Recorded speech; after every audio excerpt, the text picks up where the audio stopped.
vou gastar só uns minutinhos para dividir com vocês esse estudo que eu fiz a respeito de Maria e o porquê. Porque, para mim, falar hoje sobre Maria, esse assunto, para mim é muito, assim, emocionante e também é muito individual. Porque fui católica muitos anos, até meus 21 anos de idade, e logo depois eu me converti para a região evangélica.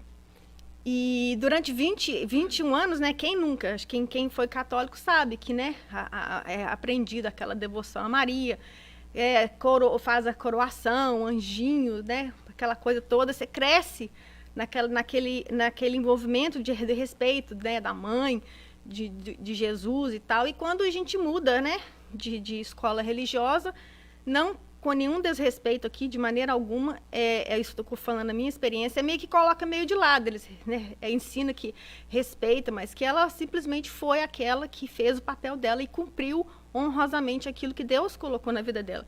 Sem nenhuma desonra, sem nenhum tipo de desrespeito, somente a gente meio que coloca assim de lado. Algumas pessoas não veem dessa maneira, mas foi da maneira que eu vi. Meio que coloquei assim de lado, falei, mas como que fica, né? 20 e tantos anos assim, você conhecendo uma história e depois é outra, e não se fala muito no assunto e tudo. E quando eu resolvi, então, participar desse KSSF maravilhoso, vai abrindo outras oportunidades e a gente descobre que o que a gente achava que era de uma maneira, é uma maneira totalmente diferente, é uma coisa nova. E o que me veio que me trouxe essa informação foi quando acho que foi ano passado que começaram a estudar o Boa Nova, falaram que ia começar, eu já comprei o livro e logo já li e fui lendo tudo. E o último capítulo do Boa Nova é sobre Maria. Confesso que a primeira vez que eu li esse capítulo todo, eu assim, caí em prantos. De ver assim a grandeza, como se diz assim, a magnitude desse espírito de luz que esteve entre nós, que em conjunto com Jesus veio trazer a iluminação do reino. E assim, o que eu vi foi o seguinte, que Deus, o amor dele por nós é tão grande, que só ele mesmo para orquestrar essa perfeita sintonia de amor, porque só um espírito da magnitude e da grandeza de Maria poderia ser a mãe do Messias, ser a mãe de Jesus, ser a mãe do Mestre. Ela foi preparada muitos e muitos anos, né? A grandeza dela é de uma magnitude tão rara que quando ela aceitou o desafio, né, que aceitou a missão de vir, ela já estava 100% preparada. E quando eu li esse primeiro capítulo, no ano passado, eu falei, um dia eu ainda vou juntar conhecimentos, né, porque acho que para falar dela, acho que a gente tem que, pelo menos, no mínimo, você tem que estudar, você tem que, pelo menos, saber um pouco da história, refletir. E não é a respeito das convicções que nós temos, seja ela católica, espírita, evangélica, não é a respeito disso, porque é muito além disso. E mostra o quantas vezes nós somos apegados a coisas que nos faz ficar tão pequenos, perto de uma grandeza, de uma beleza tão grande, como esse espírito de luz que é Maria. Então, eu trouxe essa foto, que está no livro de Miramês, que é Maria de Nazaré.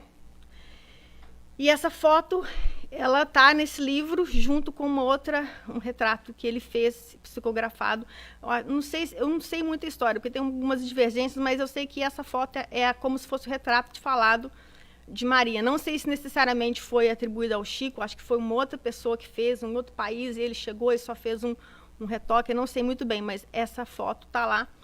E é mais ou menos assim, o jeito que ela foi descrevida, de aquela figura assim, angelical, uma mulher de alto nível de conhecimento espiritual, mas é que ao mesmo tempo tinha a ternura e a simplicidade de uma simples mulher, que era assim como ela era vista, como ela foi vista durante muitos e muitos anos, né, através do cristianismo que nós conhecemos. Pois bem, antes dela ser Maria, ela foi Sofia, um espírito puro, de altíssimo grau. E essa informação está no livro de novo, de Miramês, né, que é Maria de Nazaré. Então, eu trouxe aqui, só para a gente ter uma ideia de que seria, né, um espírito puro.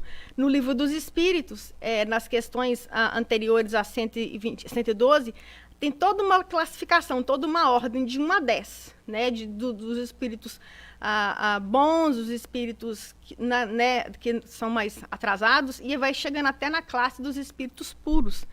E aqui o Kardec traz para a gente no livro dos Espíritos essa definição do que seria um espírito puro, né? Pois bem, na questão 112 está escrito assim, de primeira ordem, espírito puros. Caracteres gerais: nenhuma influência da matéria, superioridade intelectual e moral absoluta com relação aos espíritos de outras ordens. E na 113, continua: os espíritos que a compõem percorreram todos os graus da escala e se despojaram de todas as impurezas da matéria, tendo abraçado a soma de perfeição de que é suscetível a criatura. Não tem mais que sofrer provas nem expiações, não estando mais sujeitos à reencarnação em corpos perecíveis. Realizam a vida eterna no seio de Deus. Então aí você imagina.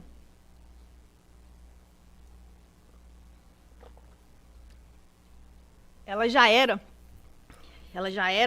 estava nesse nível totalmente assim superior, acho que nem nas crostas, né, do planeta Terra, acho que ela nem estava mais aqui perto, ela já estava, né, lá no alto nível. E aí ela é escolhida, né, de como a Deus já tinha o plano, né, de vir o Messias aqui à Terra, isso já tinha sido abordado, já tinha sido falado, e ela aceitou essa missão. E só para a gente poder entender, para ela vir também, antes, né, de Jesus, teve todo um preparo, porque toda uma descida, porque você imagina onde que ela estava para até onde a gente está. Então, quer dizer, são várias etapas. E nessas etapas, o livro Boa Nova traz isso, nos primeiros capítulos, e a Caminho da Luz também fala disso também, que é dessa preparação, dessa asepsia que teve que ser feita aqui na crosta terrestre para que o Messias viesse.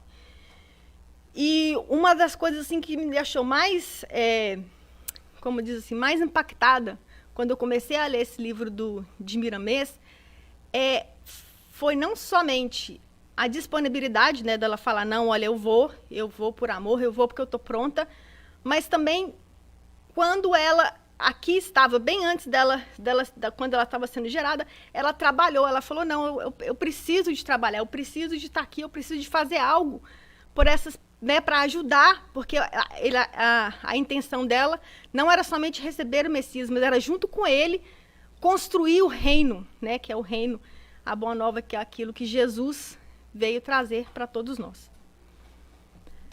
Pois bem,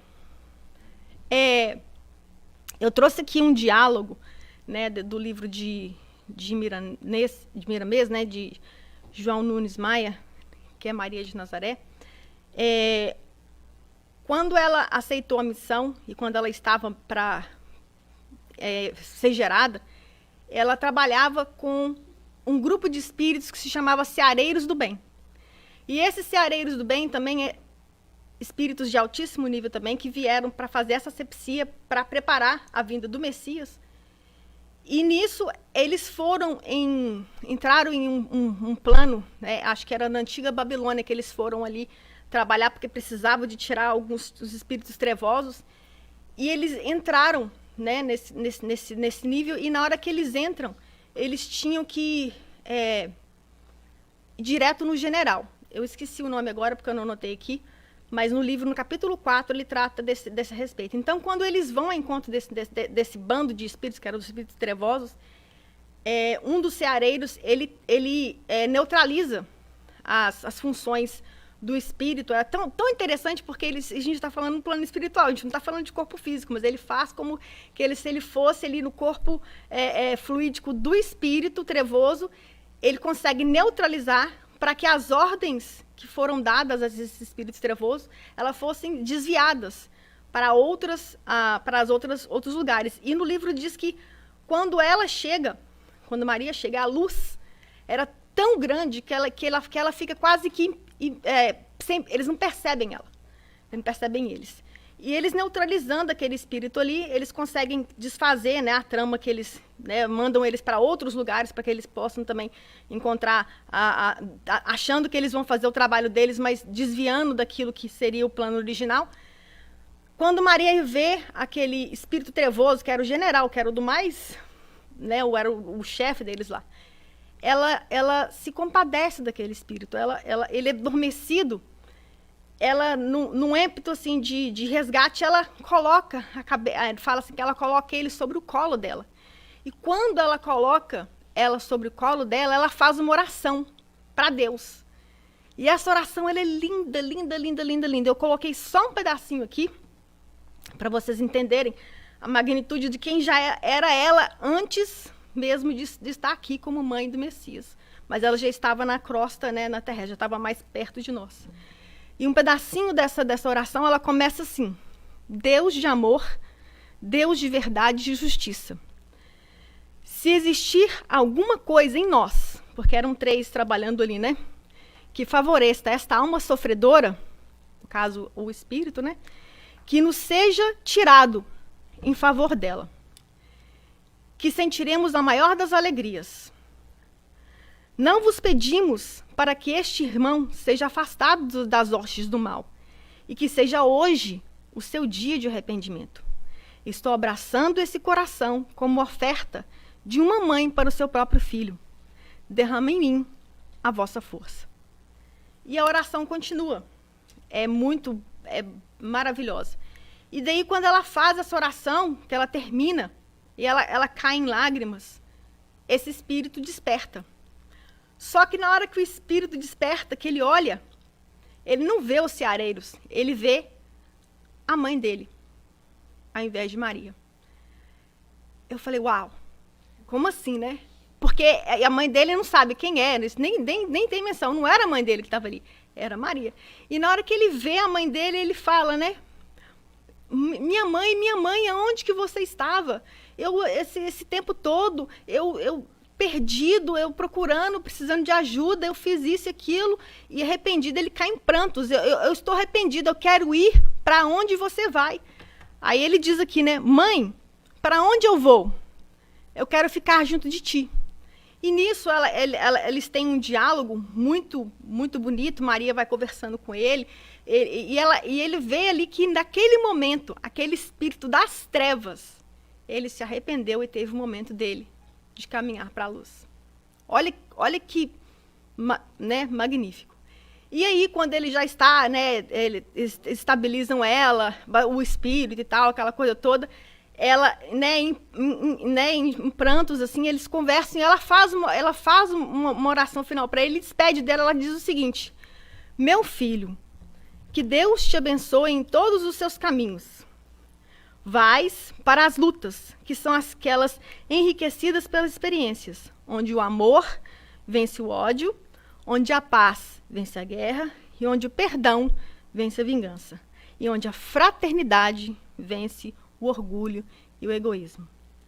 Basicamente, o que ela falou para ele é muito mais extenso que isso, só coloquei um pedacinho, mas o que ela fala com ele: olha, você não pode ficar perto de mim, agora você tem que ir, você tem que seguir, você vai ficar um tempo no lugar onde que você vai ter que aprender, mas é para lá que você vai.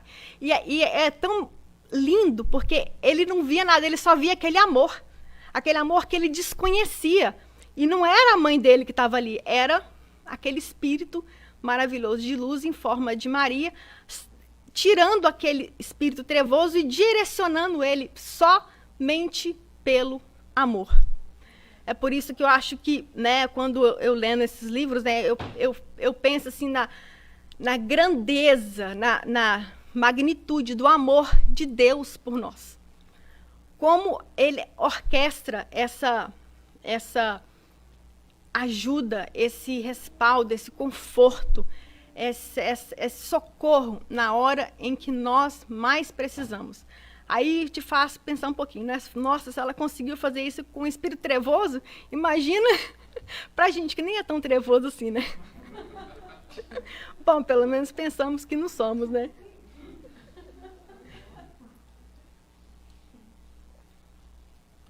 Pois bem, então, eu trouxe essa informação aqui, desse livro, é só para dar, assim, uma ênfase de que quando a gente olha, quando a gente pensa agora, né, pelo menos a minha percepção, de quando a gente pensa agora em Maria, eu, pelo menos, não mais só a vejo como, né, aquelas né, muitos nomes que ela tem, ou como aquela santa que é trago pela Igreja Católica, ou simplesmente como a mãe de Jesus, aquela serva de Deus que cumpriu a mensagem, a missão dela, ou simplesmente como uma mulher de virtude, como ela é vista ao longo dos tempos. Então, assim, é somente para trazer um entendimento melhor de que o que a presença dela significa, né? O peso no mundo espiritual e o que significou para a humanidade quando ela aceitou humildemente se despojar de todos os méritos, de todos os benefícios que ela teria para vir aqui ficar no meio de nós. Então eu trouxe aqui, como, né, eu já estava meio dito, né, os diversos nomes que ela tem, né, que ela teve. E aí eu trouxe só algumas informações, né, que o nome dela, Maria, filha de Joaquim, que no caso Eli, como conta no livro de Miramês, e Ana. Ela nasceu entre 18 ou 20 a.C. em Jerusalém, ou Sefores, na Galileia. E o nome dela, Maria ou Miriam, é um nome de origem hebraica e que significa Senhora da Luz. Interessante, né? Eu não sabia disso. Eu não sabia que Maria, no hebraico, tinha esse significado. Quer dizer, ela já veio para o nome que já fez jus de quem ela era, esse ser de luz que ela é. E também tem outros nomes conhecidos, como Nossa Senhora de Aparecida, Nossa Senhora de Fátima, Nossa Senhora de Guadalupe, Maria de Nazaré, Mãe Santíssima e Virgem Maria. Eu trouxe esse nome Mãe Santíssima porque, por muito tempo, eu ficava pensando assim, né, porque quando a gente, né, quando você é católica, a pessoa fala Mãe Santíssima, eu já tinha escutado a expressão Casa da Mãe Santíssima,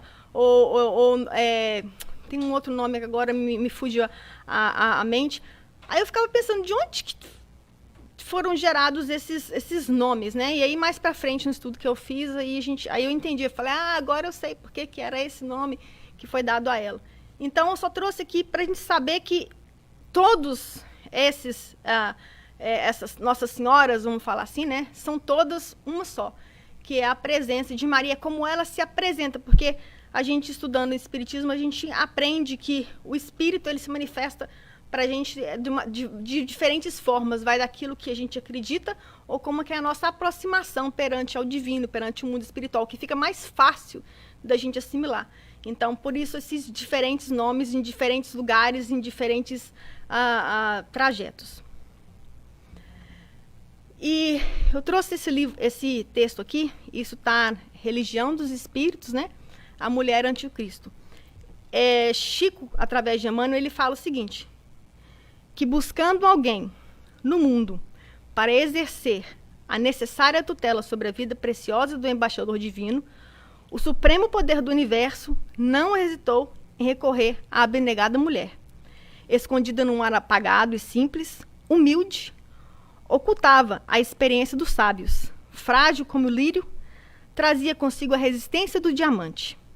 Pobre entre os pobres, carreava a própria virtude, os tesouros incorruptíveis do coração.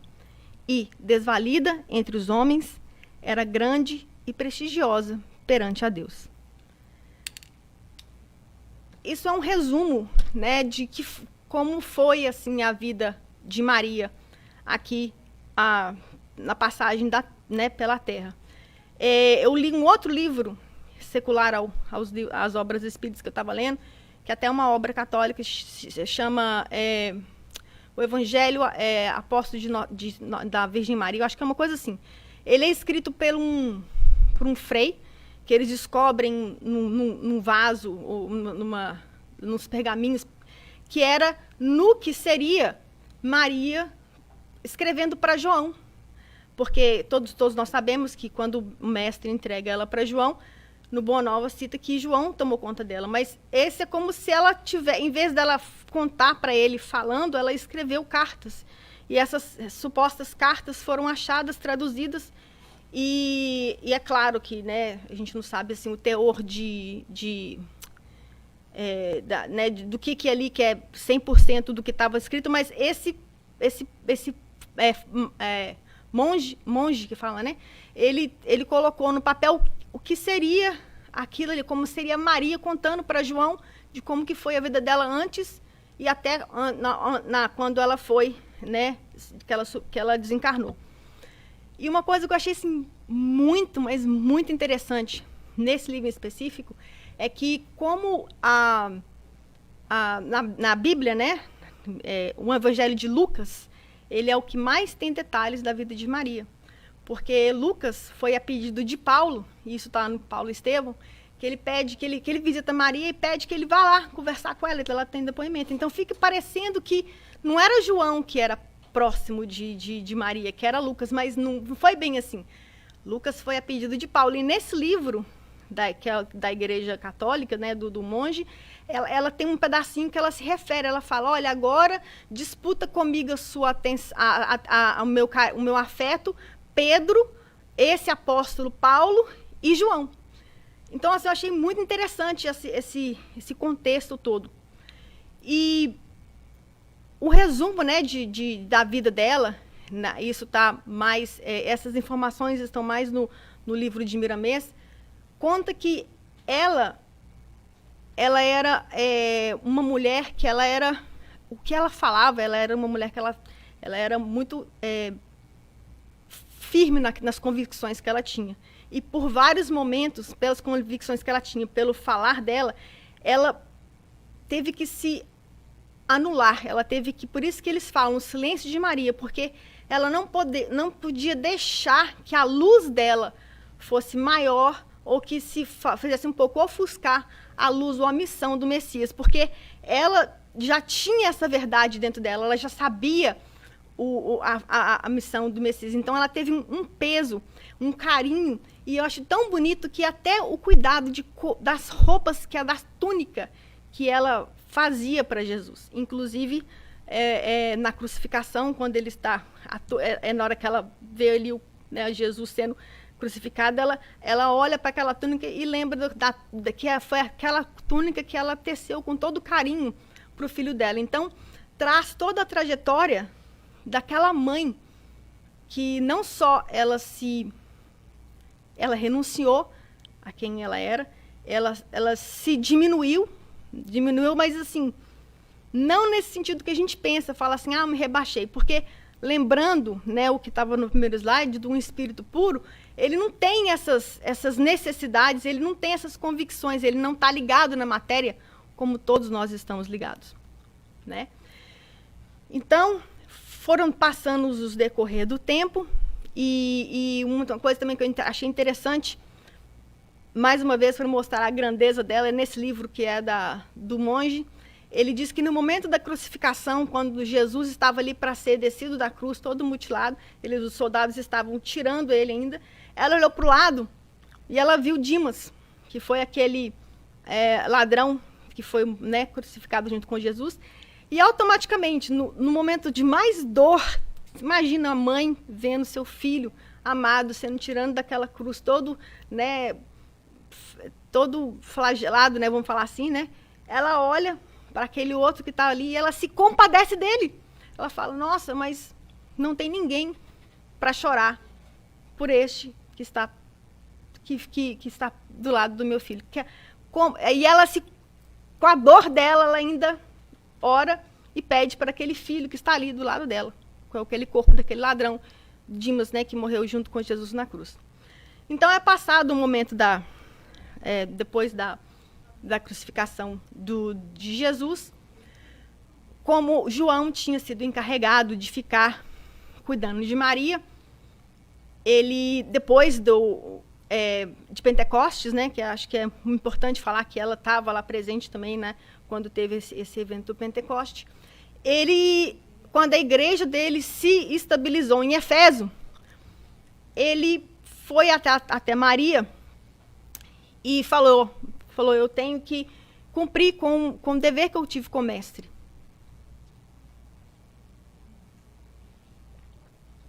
De tomar conta de você, que agora é minha mãe. Eu recebi uma casa, né, na cidade de Éfeso. É uma casa simples, uma casa humilde, mas que eu gostaria muito que a senhora fosse comigo. Isso, agora eu já vou para o Boa Nova, no capítulo 30, que conta essa história maravilhosa.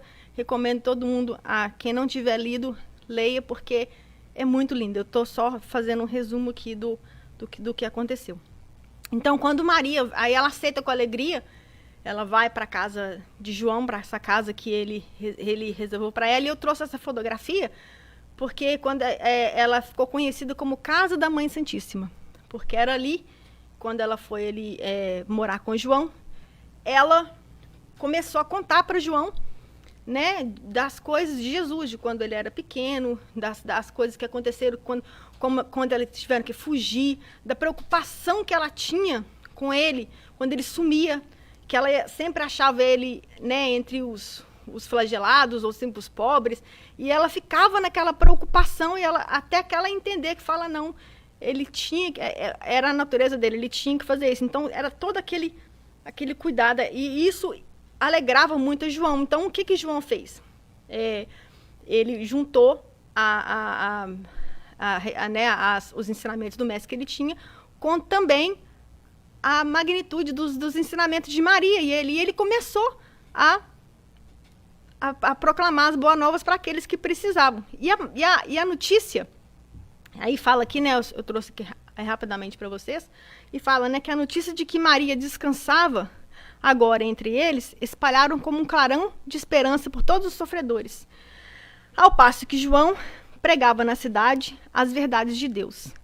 Ele atendia no próprio santuário doméstico aos que procuravam, exibindo as suas úlceras e necessidades. Sua choupana era então conhecida pelo nome de Casa da Mãe Santíssima. O fato tivera de origem, em certa ocasião, quando o miserável leproso, depois de aliviado de suas chagas, lhe osculhou as mãos, reconhecidamente murmurando: Senhora, sois a mãe do nosso mestre e nossa Mãe Santíssima. Eu achei interessante que, como ela fala que esse leproso chegou até ela, no livro de Miramês, ele conta que quando Jesus começou a fazer o ministério dele, né, depois que ele começou o apostolado dele, que ele viajava muito, Maria, para não ficar muito sozinha, ela fazia muitas atividades. E uma das atividades, o livro fala, ela ia para o Vale das Flores, porque alguns dos leprosos que conseguiam sair do vale lá dos leprosos, que ou eles eram apedrejados, ou às vezes não conseguiam, porque, né, a doença acometia, ele morria, mas simplesmente pelo fato de saber que ali andava um galileu, que ele curava aquela doença. Então, quando eles souberam, isso o Miramês que conta, quando eles souberam que lá no Vale das Flores ela exalava um perfume que era dela, eu acho isso magnífico. Você imagina, né, naquela época as condições sanitárias já não eram muito boas, e você lidar com uma pessoa que é leprosa, que está ali com a carne toda. Aí imagina o grau assim de onde que eram os lugares que ela andava. E ali ela ficou muito tempo ali, nesse lugar, até antes, né, dos outros acontecimentos que vieram à tona antes da crucificação de Jesus. E também um fato curioso que Miramar cita é que o fato de Maria Magdala, né, e também depois que ela teve, né, que os apóstolos tomaram os 12, né, tomaram um certo destino, que Maria de Magdala queria ir com eles, ela foi para trabalhar no Vale dos Leprosos, segundamente isso, Miramês que conta, a pedido de Maria, que a missão dela seria essa, que elas tinham uma intimidade muito grande, isso conta em alguns livros, e aí ela foi fazer essa missão também. A magnitude desse ser de luz, que antes mesmo de vir aqui, a preocupação dela com o coletivo, né, não só com o filho dela, já era assim, já era nato, já era dela, então não poderia ser uma diferente para ser a mãe do Messias. Em uma dessas encontros que ela teve, eu achei muito, muito lindo isso aqui, porque é uma frase muito usada que a gente conhece, né, que é dita. E ela escutava ali, né, o livro no Boa Nova, capítulo 30, conta que durante o dia, João às vezes viajava, ele viajava muito, e ela ficava ali, e aí ela se tornou, a peregrinação se tornou como, tipo assim, a vida diária dela, das pessoas irem até ela, e contarem as mazelas, e pedirem, pedir a bênção dela, né, e só eu pedir, né, e falar com ela. E aí, esse eu achei muito interessante, que esse chega perto dela e fala assim, minha mãe, dizia um dos aflitos. Ele pergunta para ela, como poderei vencer as minhas dificuldades? Sinto-me abandonado na estrada escura da vida. Maria, lhe enviando o olhar amoroso de sua bondade, deixando nele transparecer toda a dedicação enternecida do seu espírito maternal, fala para ele, isso também passa, dizia ela, carinhosamente. Só o reino de Deus é bastante forte para nunca passar das nossas almas como eterna realização do amor celestial. Olha que lindo. E a gente sabe, né, que essa fase, né, isso também passa, o querido Chico, né, nos livros que ele fala, isso também passa, quer dizer que todas aquelas aflições, todas aquelas dores, todas aquelas mazelas, as doenças, as pendências, isso também passa. Aí a gente vem fazer uma conexão, né, quando o Chico trazia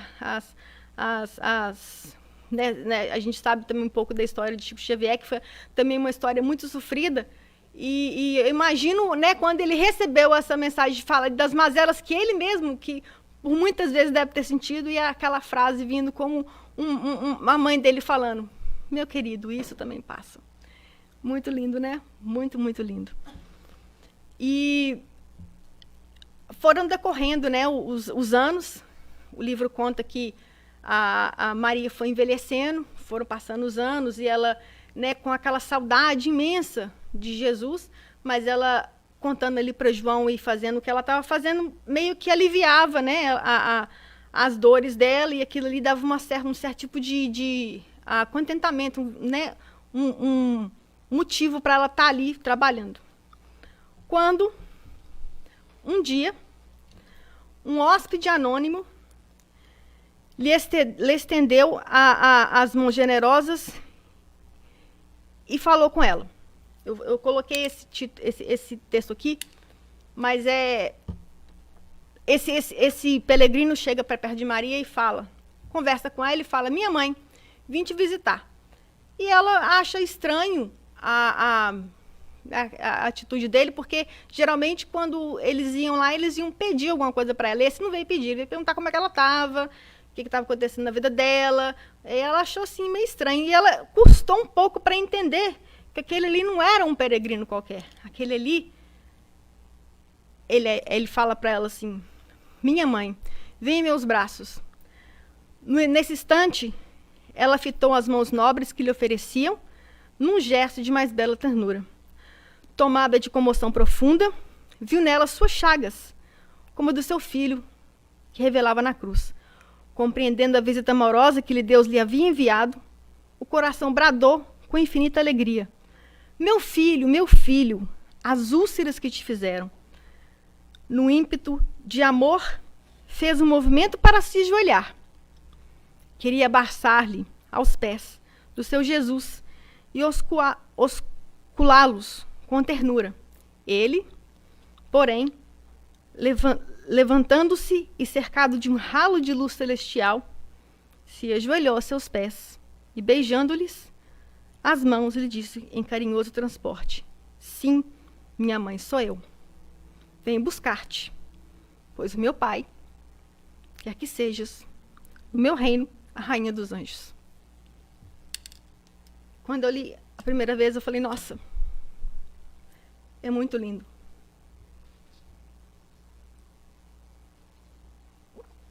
Daí a gente dá para ter assim um pouquinho, né, um peguinho de luz que Jesus, né, da grandeza, no reconhecimento, a grandeza daquele ser divino, ajoelhou aos pés dela. Em vez ele não deixou ela se ajoelhar, ele que se ajoelhou, era em referência, em agradecimento por ela ter cumprido a missão dela. Eu trouxe essa foto, esse é um mosaico que eu procurei, eu estava procurando uma foto assim, e eu achei tão interessante, eu não achei o histórico dele, mas é ele se ajoelhando aos pés dela, no momento de alegria.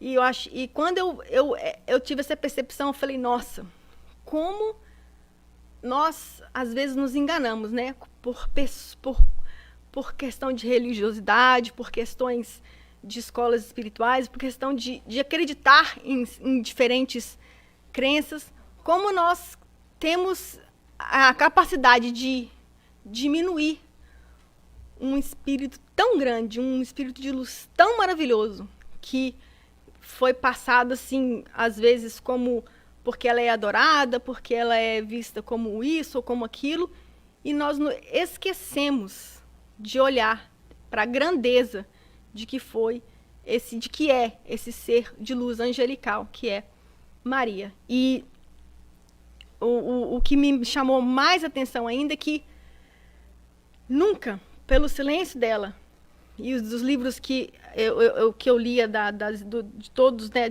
dos diversos que eu li, ela não tem essa necessidade de se sentir importante, de se sentir, de sentir assim, de que eu mereço isso porque eu fiz isso. Muito pelo contrário.